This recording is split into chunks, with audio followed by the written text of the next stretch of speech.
नमस्कार। जय जगन्नाथ।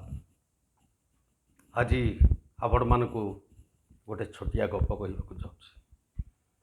थरे जड़े राजा तांको राज्य सारा डेंगुरा पिटिले।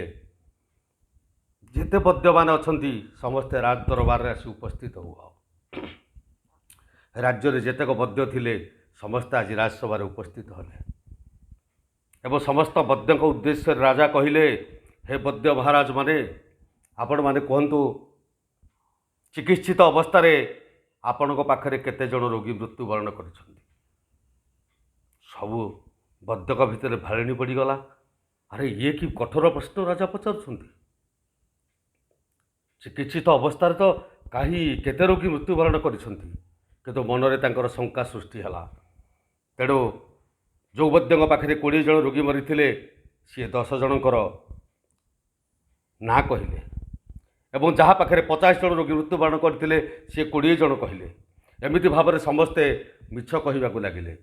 किंतु जड़े वृद्ध बद्य थिले सी हाथ जोड़ी राजा को प्रणिपात करी कहले, हे महाराज मो पाखे चिकित्सित अवस्था 100 रु ऊर्ध्व रोगी मृत्युवरण कर अन्य बद्य मान भर भालनी पड़गला। ही वृद्ध बद्य जनक केते बड़ भूल करदे। राजा यही सांगे सांगे शिर निश्चित रूपे छेदन करेंगे। किंतु आश्चर्यर कथा राजा मंत्री को कहले, मंत्री महाशय ए वृद्ध बद्य जन को शुद्ध स्नान कर पाटमठा पिंधे राजदरबार उपस्थित करा। मंत्री सांगे सांगे हे वृद्ध बद्य जन को पाटमठा पिंधे आनी राजदरबार उपस्थित कले एवं राजा पुरस्कृत कले।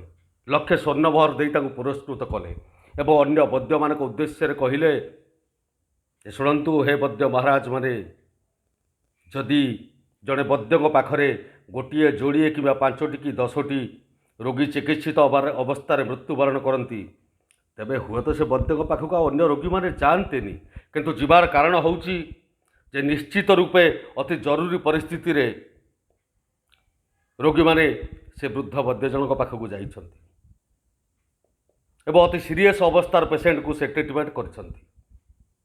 तेणु ताको आज पुरस्कृत करागला। कहवा बाहुल्य होउची जे कर्मरे निष्ठा थिले एवं सत्यव्रत पालन करुथिले निश्चित रूपे दिने ना दिने आपण पुरस्कृत हेबे। रहुची। जय जगन्नाथ।